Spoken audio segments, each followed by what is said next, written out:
Hello friends, welcome back to my YouTube channel NSK medical microbiology classes. आज का topic थोड़ा different है। ये माइक्रोबायोलॉजी से बिलोंग नहीं करता है। ये टॉपिक आपका फिजियोलॉजी से है। ब्लड का टॉपिक है आज का। तो चलिए फ्रेंड्स स्टार्ट करते हैं। Blood composition and its function.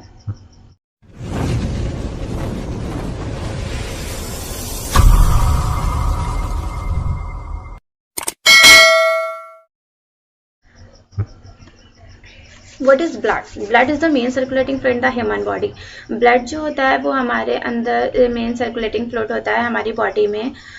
इसकी स्टडी को हम लोग हेमाटोलॉजी बोलते हैं। ये एक फ्लड कनेक्टिव टिश्यू होता है जो कि मेसोडर्म्स लेयर से डिराइव्ड होता है।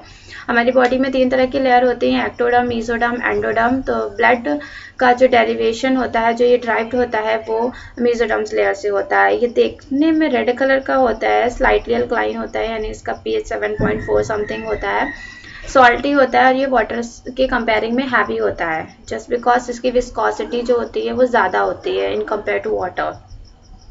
एडल्ट में ब्लड 5 to 6 लीटर फाउंड होता है, जो कि टोटल बॉडी वेट का 8% कंटेन करता है। नेक्स्ट है ब्लड को हम लोग 2 टाइप्स में डिवाइड करते हैं, सेलुलर कंपोजिशन और non cellular composition. Cellular compositions में सेल्स आती हैं जैसे आरबीसी, डब्ल्यूबीसी, प्लेटलेट्स, और जबकि नॉन सेलुलर कंपोजिशन में प्लाज्मा आता है। आरबीसी आरबीसीज को हम लोग रेड ब्लड कैप्सूल्स के नाम से भी जानते हैं। ये सर्कुलर होती हैं, बाइकॉनकेव होती हैं और ई न्यूक्लिएटेड सेल्स होती हैं, मतलब इसमें न्यूक्लियस नहीं पाया जाता है। ये साइज में 7 माइक्रोन मीटर की होती है। इनका डायमीटर 2.5 माइक्रोन मीटर का होता है। इसकी थिकनेस 2.5 माइक्रोन मीटर की होती है। ये मेल्स में, एडल्ट मेल में 5.1 से 5.8 मिलियन आरबीसी पर CU/mm इतनी फाउंड होती हैं और फीमेल में 4.3 से 5.2 मिलियन CU/mm फाउंड होती हैं। इनका लाइफ स्पैन यानी इनका जीवन काल 120 डेज का होता है। ये 120 डेज के बाद डिस्ट्रॉय हो जाती हैं और फर्दर न्यू आरबीसीज का फॉर्मेशन होता है। डब्ल्यूबीसीज को 2 टाइप्स में डिवाइड किया गया है, ग्रैनुलोसाइट्स, ग्रैनुलोसाइट्स। ग्रैन्यूल्स के बेसिस पे जो सेल्स आती हैं वो ग्रैनुलोसाइट्स में होती हैं, जैसे न्यूट्रोफिल, इजनोफिल, बेसोफिल। पिक्चर्स में आप देख सकते हैं कि न्यूट्रोफिल्स में ग्रैन्यूल्स हैं, इजनोफिल्स में ग्रैन्यूल्स हैं और बेसोफिल्स में ग्रैन्यूल्स हैं।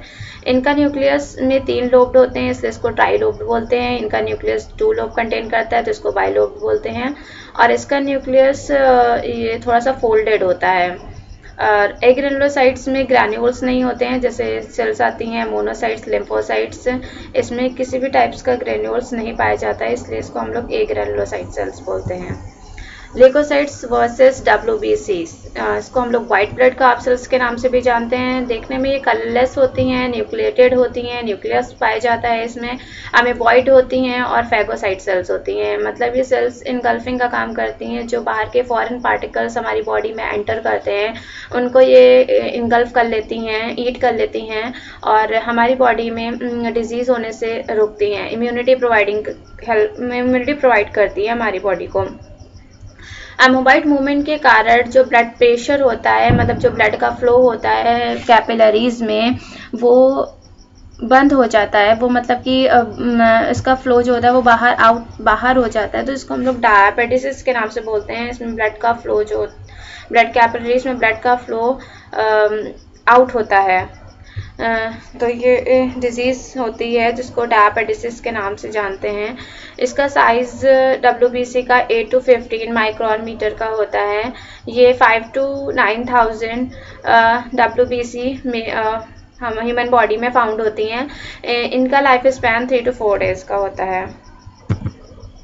ल्यूकोसाइट्स को 2 टाइप्स में डिवाइड किया गया है in the presence of granules, जैसे डब्ल्यूबीसी ग्रैनुलोसाइट्स और एग्रैनुलोसाइट्स। जैसे कि मैं पहले आपको बता चुकी हूँ कि ग्रैनुलोसाइट्स में 3 टाइप की सेल्स आती हैं, न्यूट्रोफिल, इजनोफिल, बेसोफिल। और एग्रैनुलोसाइट्स में 2 तरह की सेल्स होती हैं, मोनोसाइट्स एंड लिम्फोसाइट्स। ग्रेन्यूलोसाइट्स में न्यूट्रोफिल, इज़नोफिल और बेसोफिल्स। अगर हम इसे माइक्रो स्टेन करने के लिए लीशमान स्टेनिंग के बाद अगर हम इसकी माइक्रोस्कोपी करें और माइक्रोस्कोपी में ग्रेन्यूलोसाइट सेल्स को देखें तो जो न्यूट्रोफिल सेल्स होती हैं उनका साइटोप्लाज्मिक ग्रेन्यूल्स स्टेन होता है न्यूट्रल डाई के साथ, मतलब वो न्यूट्रल डाई कंटेन करती हैं। इनके ग्रेन्यूल्स न्यूट्रल डाइस कंटेन करते हैं। इनका न्यूक्लियस 3 to 5 लोब्ड होता है, इसीलिए इसको पॉलीमॉर्फो न्यूक्लियर के नाम से जानते हैं। ये कम से कम WBC में जितनी टोटल WBC होती है ह्यूमन बॉडी में, इसका 54 से 62% भाग कवर करती हैं। और इनका काम ये होता है कि फैगोसाइटोसिस करना, माइक्रो ऑर्गेनिजम्स को इनगल्फ करना। इज़नोफिल्स का जो साइटोप्लाज्मिक ग्रेन्यूल्स होता है वो स्टेन्ड होता है एसिडिक डाई के साथ, जैसे एओजिन के साथ। इसका न्यूक्लियस बाइलोब्ड होता है और ये 3% कंटेन करती हैं टोटल WBCs का। इनका काम ये होता है कि ये नॉन फैगोसिटिक्स होती हैं, मतलब ये सेलिंग का काम नहीं करेंगी। ये एलर्जिक रिएक्शन के टाइम पर अपनी संख्या को बढ़ाती हैं। कोई भी हमारी बॉडी में एलर्जी हो जाए, एलर्जिक रिएक्शंस हो रही होती हैं, तभी अपनी संख्या को इंक्रीज करती हैं। और ये एंटीहिस्टामिन प्रॉपर्टी शो करती हैं। एंटीहिस्टामिन एक तरह की ड्रग होती है जो कि जैसे हमारी बॉडी में के अंदर कहीं पे इन्फ्लामेशन हो गया है तो वहाँ पे एलर्जी स्टार्ट होती है या फिर फीवर हुआ है या फिर तो इसमें ये ड्रग काम आती है। तो ये इज़नोफिल अंदर ही अंदर इस प्रॉपर्टी को शो करती हैं ताकि जो जहाँ पे स्वेलिंग हुई है वहाँ पे स्वेलिंग रिड्यूस हो सके, इसका काम करती हैं ये। इंक्रीज इन नंबर ऑफ इज़नोफिलिया, जब इज़नोफिल्स की संख्या बढ़ जाती है तब एक डिजीज कॉज होती है जिसको हम लोग इज़नोफिलिया बोलते हैं। बेसोफिल्स सेल्स में इसका साइटोप्लाज्मिक ग्रेन्यूल्स स्टेन होता है बेसिक डाई के साथ, जैसे मैथिलीन ब्लू के साथ। इसका न्यूक्लियस ट्विस्टेड होता है। ये 0.5% कंटेन करती हैं टोटल WBC का। इनका काम ये होता है कि ये भी नॉन फैगोसिटिक होती हैं। ये हेपारिन प्रोड्यूस करती हैं। हेपारिन एंटीकोगुलेंट का काम करता है और हिस्टामिन ऑल्सो, हिस्टामिन का भी काम करती हैं। कोगुलेशन का मतलब होता है कि ब्लड क्लॉटिंग में हेल्प करना। तो हेपारिन एक तरह का कोगुलेटिंग फैक्टर होता है, तो ये एंटीकोगुलेंट रिलीज करती हैं।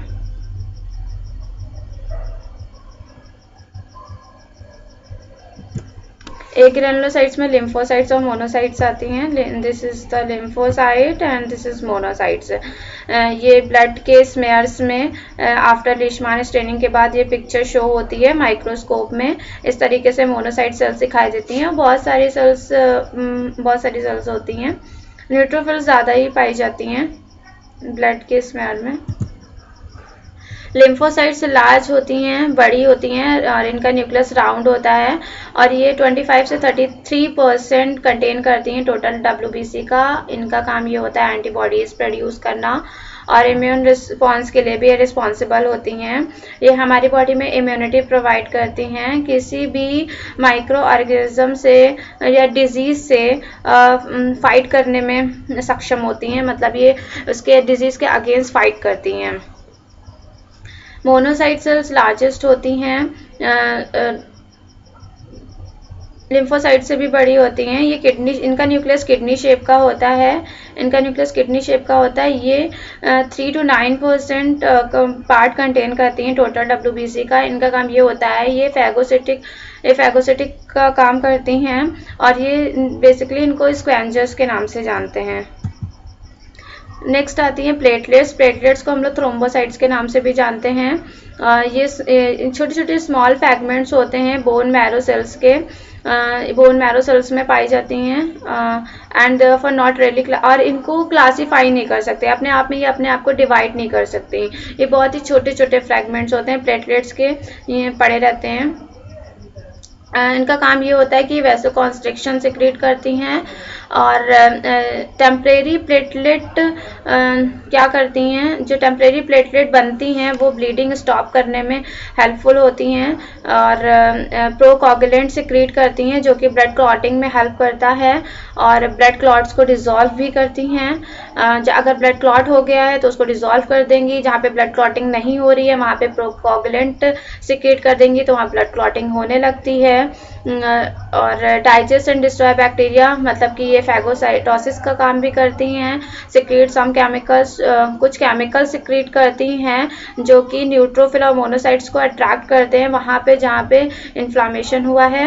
और ग्रोथ फैक्टर को सिक्रीट करती हैं जो कि ब्लड वेसल्स की लाइनिंग को मेंटेन करके रखता है ताकि ब्लड का सर्कुलेशन सही से होता रहे ह्यूमन बॉडी में। नॉन सेलुलर कॉम्पोजिशन में प्लाज्मा आता है। तो प्लाज्मा ये देखा, अगर आप इसको देखेंगे तो प्लाज्मा को सेपरेट करते हैं ब्लड से सेंट्रीफ्यूगेशन की हेल्प से। तो प्लाज्मा देखने में स्ट्रॉ कलर का होता है, स्लाइटली अल्कलाइन होता है, विस्कस फ्लूइड होता है। ये कम से कम 90 से 92% वाटर कंटेन करता है, 10% सॉल्यूट्स जैसे NaCl, 7% प्रोटीन। और प्लाज्मा प्रोटीन जैसे serum albumin, serum globulin, heparin, fibrinogen, prothrombin, इस तरह के जितने भी कोगुलेटिंग फैक्टर्स होते हैं जो इनएक्टिव फॉर्म में होते हैं वो सब इसी में ही होते हैं, प्लाज्मा में। और अदर न्यूट्रिएंट जैसे ग्लूकोज, अमाइनो एसिड, ग्लिसरॉल, ये भी फाउंड होता है इसमें। नाइट्रोजनस वेस्ट हो गया, urea, uric acid, ammonia and creatinine. Gases like oxygen, carbon dioxide, nitrogen. Regulatory substance में enzyme and hormones. Inorganic substance में bicarbonate, chlorine, phosphate, sulphate, sodium, potassium, calcium, magnesium ion, ये सब कुछ प्लाज्मा में found होता है। ब्लड का काम क्या होता है? ब्लड का काम जो होता है वो ट्रांसपोर्टेशन में हेल्प करता है, रेगुलेशन में हेल्प करता है और प्रोटेक्शन में हेल्प करता है। ट्रांसपोर्टेशन में, रिस्पिरेशन में गैसेस एक्सचेंज करता है, गैस एक्सचेंज में हेल्प करता है। Blood carrier oxygen blood respiration में हेल्प करता है, मतलब गैसेस एक्सचेंज में। न्यूट्रिएंट कैरियर न्यूट्रिएंट्स कैरी करेगा GIT से, गैस्ट्रोइंटेस्टाइनल ट्रैक्ट से। ट्रांसपोर्टेशन हार्मोन का ट्रांसपोर्टेशन करेगा एंडोक्राइन ग्लैंड से। और मेटाबॉलिक वेस्ट का ट्रांसपोर्टेशन करता है। रेगुलेशन में ये pH को रेगुलेट करके रखता है, बॉडी टेम्परेचर को मेंटेन करके रखता है। वाटर कंटेंट सेल्स में, वाटर कंटेंट ऑफ सेल्स के जितने भी वाटर कंटेंट्स होते हैं उनको मेंटेन करके रखता है। प्रोटेक्शन में अगर बात करें तो WBC जो होती हैं वो डिजीज़ के अगेंस्ट प्रोटेक्शन देती हैं फैगोसाइटोसिस के द्वारा। और वाटर इलेक्ट्रोलाइट्स को रिजर्वायर करके रखती हैं, हीमोस्टैटिस परफॉर्म करती हैं। तो फ्रेंड्स, अगर आपको इसमें इसी वीडियो में कुछ ना समझ में आया हो तो प्लीज़ कमेंट बॉक्स में आप कोई भी क्वेरी हो तो आप डाल सकते हैं। और अगर हमारी वीडियो पसंद आई है तो प्लीज़ इसे लाइक करिएगा, शेयर करिएगा और सब्सक्राइब करिएगा। बेल आइकन को दबाना मत भूलिएगा ताकि आपको आने वाली हमारी वीडियो की अपडेट मिलती रहे। Thank you so much.